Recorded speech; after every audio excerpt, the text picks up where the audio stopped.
Presiden Republik Indonesia dan Wakil Presiden Republik Indonesia memasuki ruang sidang.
Bismillahirrahmanirrahim.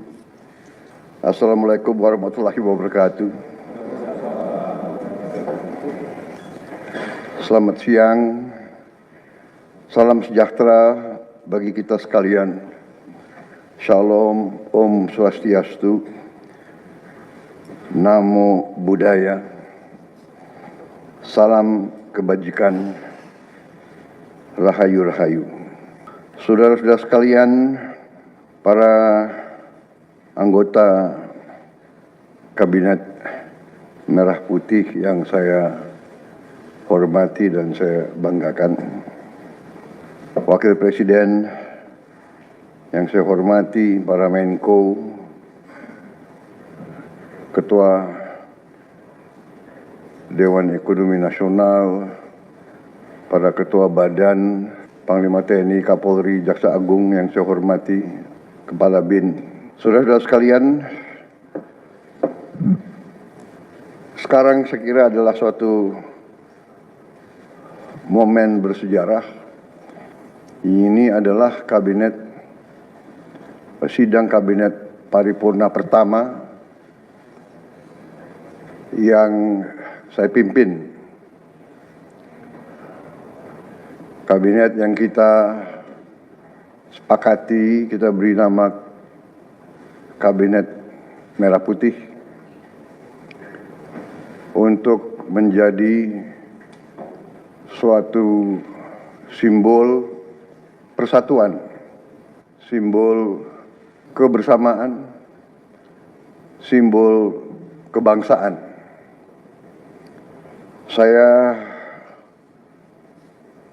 terus-menerus sudah beberapa tahun ini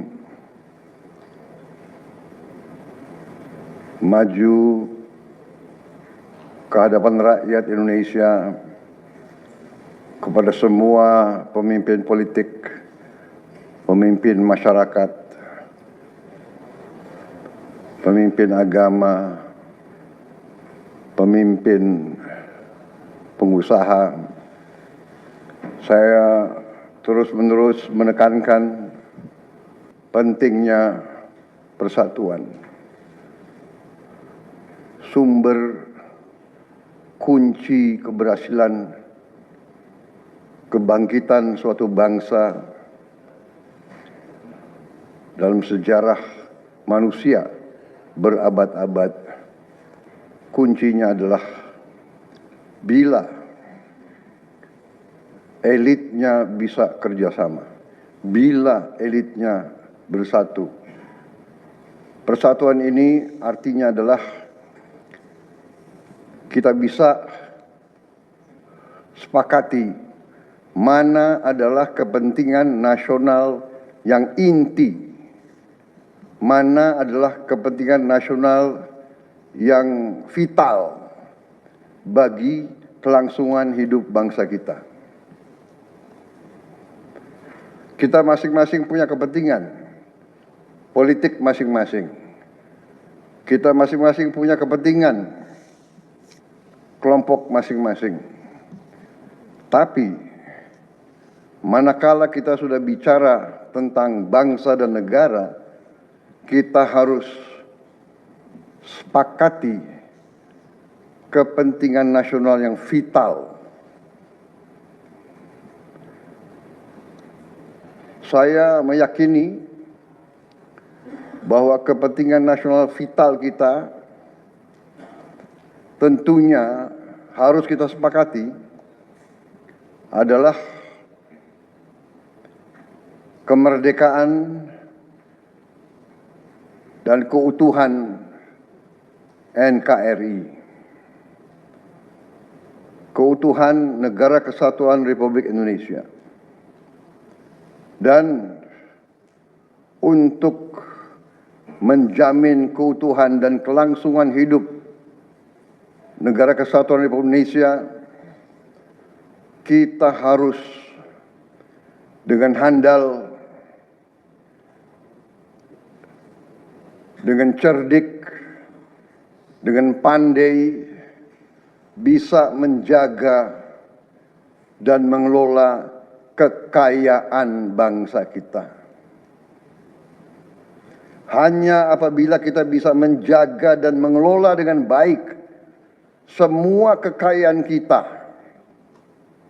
hanya dengan demikian kita bisa memberi pelayanan kepada rakyat kita. Kita bisa memberi kebutuhan hidup rakyat kita. Kita bisa membayar segala keperluan suatu negara modern. Dan di antaranya tentunya adalah menjamin kedaulatan bangsa. Saya ingatkan saudara-saudara sekalian, jangan sampai kita lupa dengan Undang-Undang Dasar kita sendiri, Undang-Undang Dasar 1945, yang jelas dalam pembukaannya tertera tujuan-tujuan nasional kita, di mana tujuan-tujuan nasional kita sangat jelas oleh pendiri-pendiri bangsa kita. Tujuan pertamanya adalah melindungi segenap bangsa Indonesia dan seluruh tumpah darah Indonesia. Ini tujuan nasional yang pertama. Untuk kita survive. Karena itu kita perlu memikirkan apakah kita sudah cocok atau tidak investasi kita kepada pertahanan bangsa Indonesia. Kedua, tentunya memajukan kesejahteraan umum. Saya katakan berkali-kali bahwa negara yang merdeka, rakyatnya harus merasakan kemerdekaan. Janganlah kita bangga menjadi anggota G20 kalau rakyat kita masih banyak yang miskin, masih banyak yang lapar. Mencerdaskan kehidupan bangsa mutlak. Pendidikan bagi kita adalah prioritas yang sangat tinggi. Saya kira ini terlihat komitmen kita kepada pendidikan. Kalau tidak salah, alokasi kita dalam anggaran 2025 untuk pendidikan salah satu tertinggi, Pak. Mungkin selama sejarah kita. Untuk pertama kali kita sudah 25%, Pak. Bu ya. 20.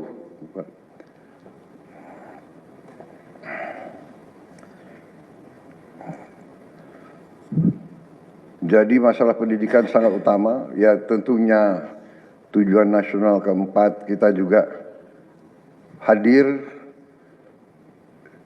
dalam pergolakan ataupun interaksi dunia, di mana kita harus selalu membela kemerdekaan bangsa-bangsa. Dan karena itu, mau tidak mau Indonesia harus kuat. Saudara-saudara sekalian, Dalam hal ini semua, ada beberapa penekanan dari saya. Saya paham bahwa kita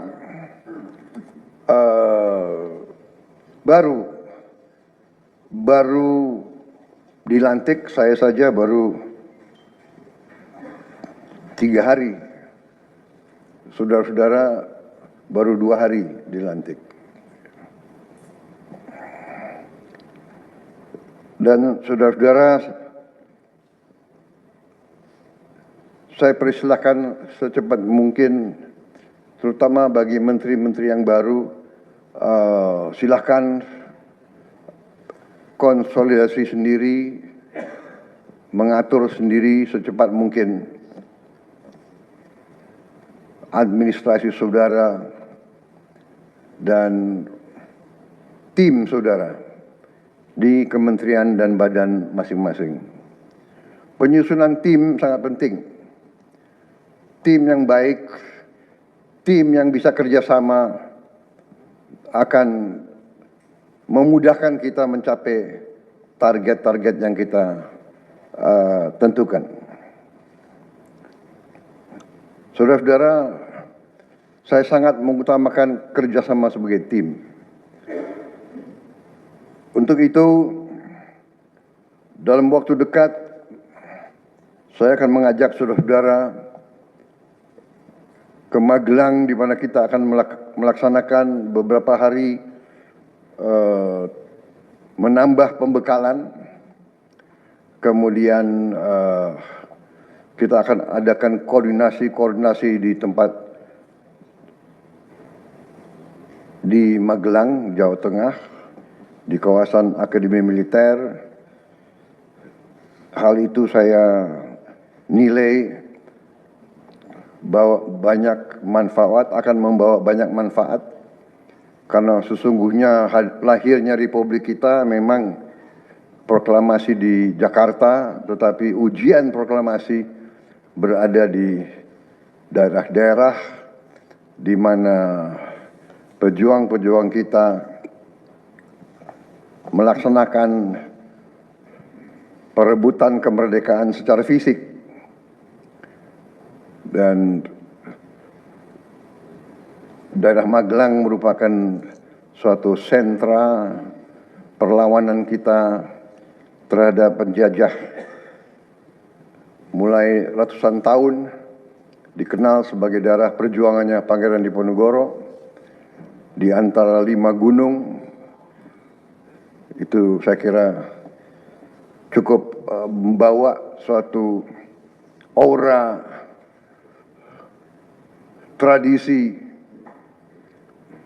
keberanian, tradisi heroisme, tradisi cinta tanah air. Saudara-saudara sekalian, jumlah anggota kabinet kita sebanyak 48 menteri. Juga ada badan-badan yang sangat strategis. Ini memang lebih banyak dari pemerintah sebelumnya. Jumlah ini saya sadari memang bisa dianggap tergolong besar. Tapi memang bangsa kita bangsa yang besar. Kita tidak dapat pungkiri bahwa kita negara keempat terbesar di dunia dari jumlah penduduk. Dari luas wilayah, kita luasnya sama dengan Eropa Barat. Di mana Eropa itu terdiri dari 27 negara. Kita satu negara.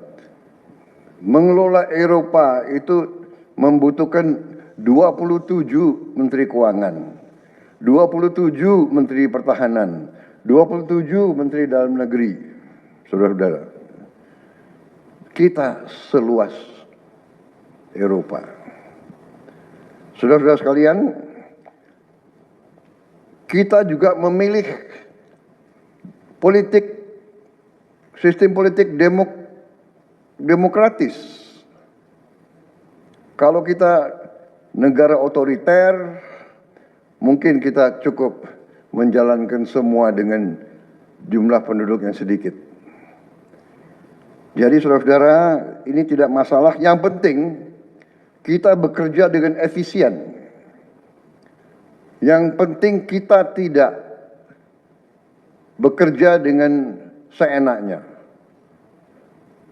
Saya minta Menteri Keuangan, saya minta semua Menko, saya minta semua menteri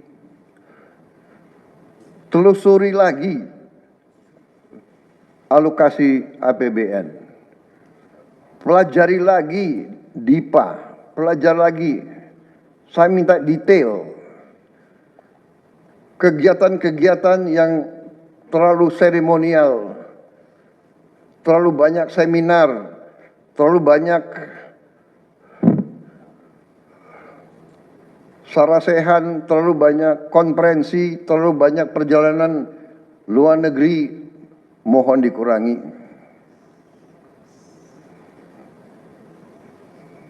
Kita harus memberi contoh. Fokus kita adalah pembangunan ekonomi, kesejahteraan rakyat ke dalam. Jangan mengada-ada. Studi banding belajar pramuka ke negara lain. Ya. Saya minta efisien.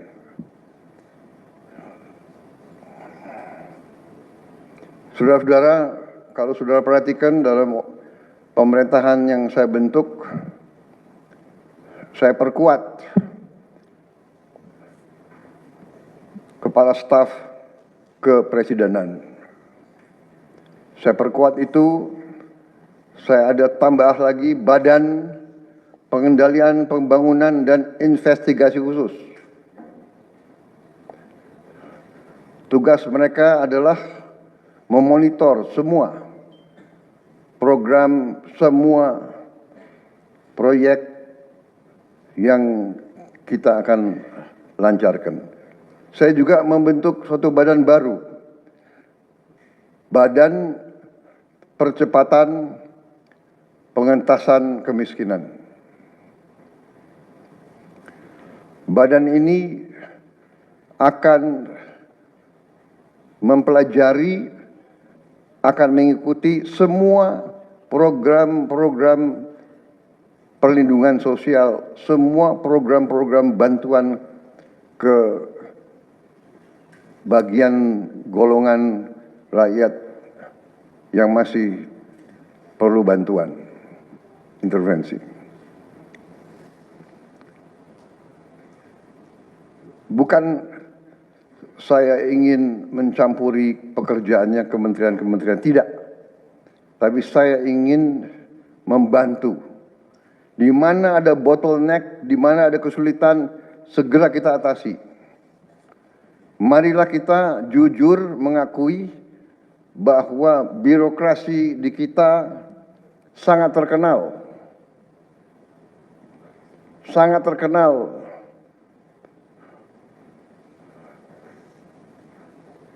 Ribetnya, sangat terkenal, lambatnya. Bahkan ada pembicaraan oleh rakyat kita bahwa birokrasi pemerintah kita sering mempersulit, bukan mempermudah keperluan rakyat. Bahkan ada yang mengatakan kalau bisa dibikin sulit, kenapa dibikin mudah? Ya, ini saya minta menteri-menteri sekarang, mari kita lebih berani, mari kita lebih tidak ragu-ragu untuk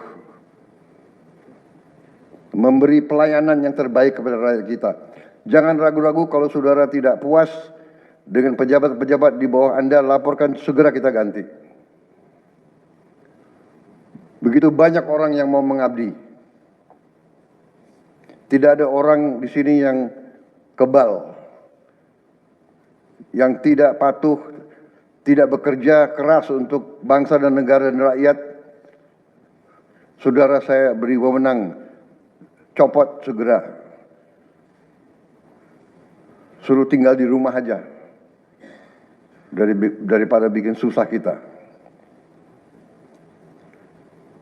Saudara-saudara sekalian, saya kira dalam waktu dekat saudara-saudara akan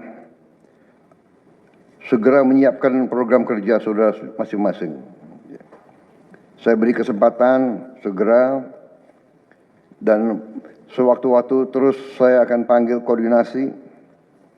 Tadi pagi sebelum sidang kabinet saya sudah koordinasi sama beberapa menteri, dengan Jaksa Agung, dengan BPKP, dan besok pun kita akan lanjutkan.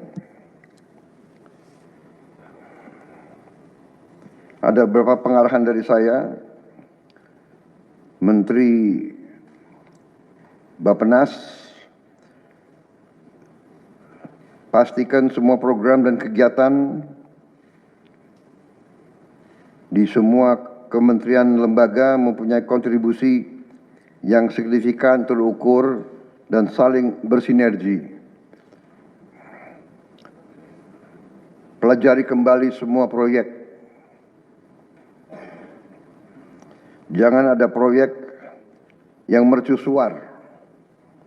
Semua ditujukan kepada yang saya sampaikan pada pidato saya di depan Majelis Permusyawaratan Rakyat pada hari pelantikan saya. Kita harus swasembada pangan. Itu prioritas dasar karena situasi global. Perang besar bisa pecah setiap saat. Kita harus jamin kemampuan kita memberi makan rakyat kita sendiri. Swasembada energi mutlak. Kita bersyukur kita punya sumber alam yang sangat besar. Kita sekarang tidak boleh ragu-ragu memanfaatkannya sebaik-baiknya. Hilirisasi kunci daripada kemakmuran. Karena itu saya minta menteri-menteri terkait, Menteri Investasi, Hilirisasi, Menteri Bappenas, Menteri ESDM, dengan beberapa menteri lain dibantu oleh tentu Menko Perekonomian dan Ketua Dewan Ekonomi Nasional. Saya minta segera inventarisir proyek-proyek penting dalam program hilirisasi kita. 26 komoditas, proyek-proyek yang vital dalam 26 komoditas tersebut yang harus dihilirisasi segera dirumuskan, bikin daftar, dan kita segera untuk mencari dana sehingga kita bisa mulai hilirisasi dalam waktu yang sesingkat-singkatnya. Kemudian program makan bergizi, Kepala Badan Gizi Nasional dan semua KL untuk siapkan segera kita mulai dengan bergerak cepat, tepat sasaran, terukur, tapi jangan takut dengan kesulitan. Saya masih mendengar beberapa tokoh meragukan kemampuan kita untuk laksanakan itu. Saya tidak katakan bahwa ini bisa selesai dalam 1 minggu, 2 minggu, atau 3 bulan. Tidak ada di antara kita yang punya tongkat Nabi Sulaiman. Tapi kita bisa berhitung, kita bisa mengelola, kita bisa alokasi dana, kita bisa kerahkan sumber daya. Dan kita akan mencapai target yang kita tentukan. Saya hakul yakin, saya pertaruhkan kepemimpinan saya. Bagi saya, makan bergizi untuk anak-anak dan ibu hamil ini adalah strategik. Yang tidak mendukung hal ini, silakan keluar dari pemerintah yang saya pimpin. Kita satu tim, harus yakin semuanya. Ini bagian daripada rencana kebangkitan bangsa Indonesia. Dan sesudah itu, tentunya yang saya katakan pendidikan sangat mutlak. Saya sudah panggil Menteri Pendidikan Tinggi, Sains dan Teknologi dan Menteri Pendidikan Dasar Menengah.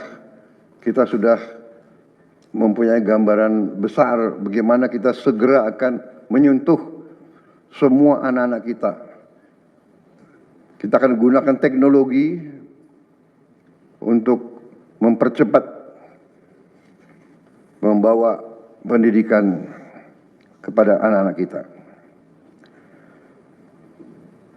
Dan ini sesudah itu tentunya kesehatan juga penting.